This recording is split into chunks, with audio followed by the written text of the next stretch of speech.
ළඟ තැනකටද ගෙනියන්නේ? නෑ උඩට ඒ ගෙනියන්න ඕනේ. බයි. නෑ රෝඩකට යනවා. ඈ? රෝඩකට යනවා. වයි කාලේ යන්න බෑ ඇවිදලා. අවුවට යන්න පුළුවන්. ඉතින් ඔක්කොම වීලට කතා කරලා ළමයි ඔක්කොම වීලට දාලා යවනවා.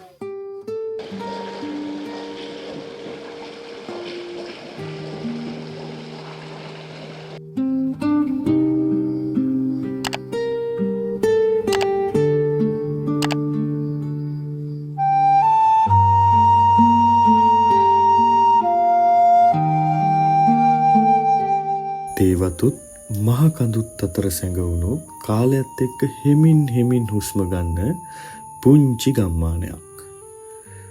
මේ පාරවල් දිගේ තියෙන්නේ ගමනක් විතරක්ම නෙවෙයි. මිනිසුන්ගේ ජීවිත, සිහින ඒක තවමත් නොකියවුණු කතා.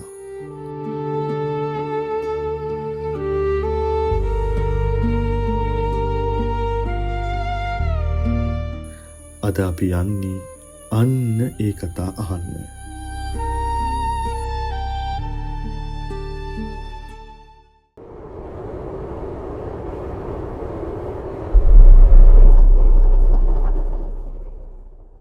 சரி கோவப்படாம பாஸ் கொடுங்க.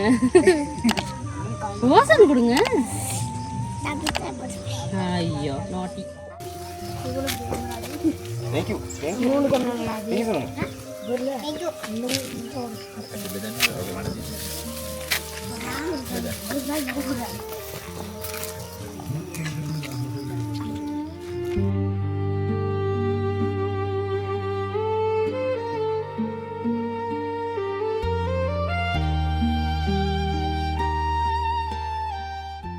ගමට ගිය ගමන් අපිව පිළිගත්තේ මේ පුංචි දරුවෝ ටික. ඒ අයගේ අව්‍යාජ හිනාවත් හරියටම මේ සුන්දර පරිසරයේම කොටසක් විදිහටයි මට පෙනුනේ. අපිට දෙන්න බෑ ඔක.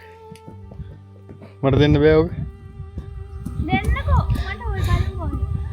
දෙනවද? බයි.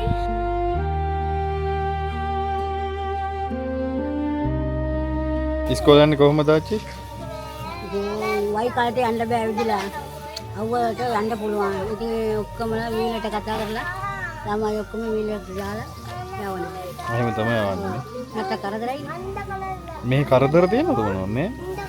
හොඳයි මේ. රංගලට යන්න ඕනේ. අර එන පාරේ නිදිසේ එතනට යන්න ඕනේ. රංගල නගරේ ඉඳලා තංගප්පුවට ඇවිත් එතන ඉඳලා පාගමනිනුයි අපි මේ ගමනේ යන්න පිටත් උනේ.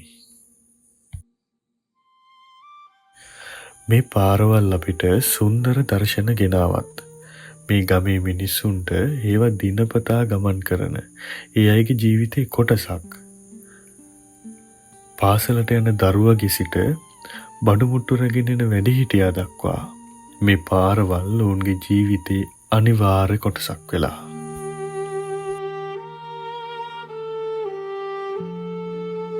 කී දෙනෙක් විතර ඉන්නවද ගමේ? පවුල් 35ක් වගේ තමයි තියෙන්නේ. 35ක් වගේ. ඒ කියන්නේ 100ක විතර පිරිසක් ඉන්න ඇති ගමේ නේ. 100ක් වගේ කට්ටිය. එතකොට දැන් මේ ওই 100 දිනදා කටයුතු කරගන්නවනේ ඉස්කෝලේ යනවා ළමයි, ඉස්පිරිතාල. එතකොට මේ ගම්මානියෝ තියෙනවද? ඉස්පිරිතාලයක් තියෙනවද? ඉස්පිරිතාලයක් කියන්නේ ඉතින් තෙල් දිනෙටම යන්න ඕනේ. තෙල් දිනට යන්න තෙල් දින ඕනේ. ටවුන් එකටම යන්න. තෙල් දිනට කොච්චරක් වගේ දුරයිද මෙතන ඉඳලා? දැන් කිලෝමීටර් 12ක් 20කට ගිට්ටුනේ. 20කට ගිට්ටුනේ තියෙනවනේ. එතකොට මේ ටවුන් එක 12යි. ආ. මේ හරිය බලද්දි බැලන්ස් එක. එතකොට මේක අයිති වෙන්නේ රංගල ටවුන්ට නේ. කිට්ටුම රංගල ටවුන් තමයි කිට්ටු. ඒක රංගලට වඩා තෙල් දිනියට යන්න ඕනේ ඉස්පිරිතාලයකට වගේ යනවා නේද?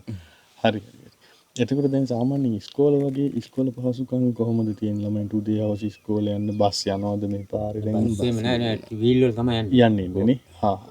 එතකොට දැන් අපි එහා පැත්තේ ඉන්නේ ආවේ තංගප්පුව පැත්තෙන් ඇවිල්ලා එහෙම එනකොට පයින් එන පාර තිබුණ දැන් අපි පාර දැක්කේ මෙතන ඉඳන් මේ පැත්තට තියෙන්නේ. එතකොට ඒ පාර තමයි ත්‍රිවිල් යන්නේ. මෙහෙට රංගල පැත්ත. එතකොට දැන් ඔය හදිසිය අපි හිතමුකෝ අසනීපයක් ලැබිච්ච කෙනෙක් හිටියා. ඔය දැන් සමහර චූටි දරුවන්ට අසනීප වෙනවා. ඒ වගේ වෙලාවට අර විදිහටම තමයි යන්න තියෙන්නේ නේ. යන්න තියෙනවා. එතකොට දැන් සාමාන්‍යයෙන් ඕගොල්ලන්ට කොහොමද මෙහි මේ දැන් දැනෙන්නේ අපිට හුරු නෑනේ මේ පරිසරය. ඒකට ඔයාලට ඉන්නේ කඳු බෑවුම් වල. එන සමහරට සිග්නල් නෑ. එතකොට මේකට හුරු වෙලා දින්නේ එහෙම නැත්නම් කරන්න දෙයක් නැතිකමට. නෑ එහෙම හුරු වෙලා තියෙන්නේ. හුරු වෙලා ඉන්නේ නේ. අපහසුවක් දැනෙන්නේ නෑනේ. ලංකාවේ මධ්‍යම කඳුකරේ තේවතු අතර සැඟුණු මේ පුංචි ගම්මානය පැරණි වතු ජීවිතයක මතක රැගෙන ජීවත් වෙනවා. මේ මීදුම, මේ කඳු, තේවතු මේ පරිසරය තමයි මේ ජීවත් වෙන මිනිස්සුන්ගේ දෛනික ජීවිතේ හැඩගස්සන්නේ. ඔවුන්ගේ වැඩ කරන වෙලාව, ගමන් කරන මාර්ග, දරුවන්ගේ පාසල් ගමන්, ජීවන රටාව ආදී මේ බොහෝ දේවල් මේ කඳුකර පරිසරයත් එක්ක බැඳිලා තියෙනවා. ඉතින් මේ ගම සම්පූර්ණයෙන්ම දෙමළද? ඔව් එහෙම ගැටින් ඉන්නවනේ සිංහලත් කවලම ඉන්නේ. ඉන්න කවල් එතකොට පන්සලක් පන්සල දිනවා. පන්සල තියෙනවා. පල්ලියකුත් තියෙනවා. අල්ලියේ රංගල ටවුන් රංගල ටවුන්. කෝවිල කොහොමද තියෙනවා හරියට තියෙනවා. ඒ දෙකටම එතකොට ළමයි දහම් පාසල් යනවා පන්සලට. එතකොට අර මේ දෙමළ සිංහල එහෙම ભેදයක් නෑ. එහෙම නෑ ඔක්කොම එකට ඉන්නේ.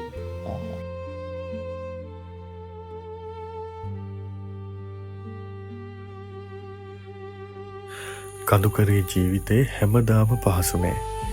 දුෂ්කර මාර්ග, වෙනස්වන කාලගුණය, දුරස්ත බව මේ හැම අභියෝගයක්ම මේ මිනිස්සු මේ පරිසරයත් එක්ක තමන්ගේ ජීවිතේ ගොඩනගාගෙන ඉන්නවා.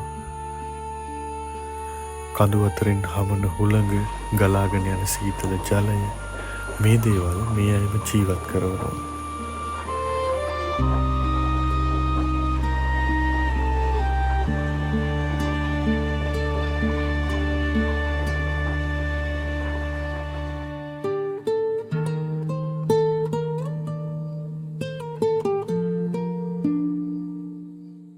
මේ තියෙන්නේ බර්න්සයිඩ් ගම්මානයේ තියෙන රජයේ සංචාරක බංගලාව.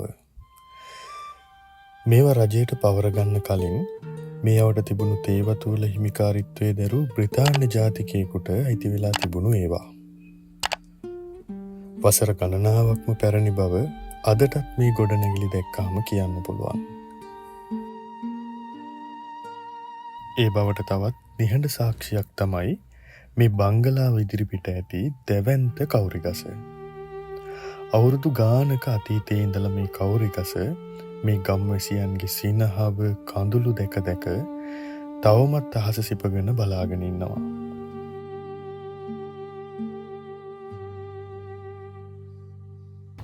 ගාන කතා කරන්න පුළුවන් පරම්පරා 4ක 5ක දේවල් කිය නේද? දැන් ඔය යන්න දෙයක් නෝ. කොහොමද යන්නේ? අද දවස් ඉවරද? නෑ නෑ අයට එන්න. ඊට උදේ 6ට හෙට බුකින් එකක් තියෙනවද? නෑ නෑ අද දවස් අයට එන්න. අද දවස් අයට එන්න. ඔයාලට තියෙනවා රේට් එක තියෙනවා. ඉන්නවා. කරමු. ගෙවල් මේද? අපි දැන් ගිහිල්ලා දැන් ගිහලා නවලන්න. උඩට ගියට කමන්නේ නේ. බොයි සූරිය.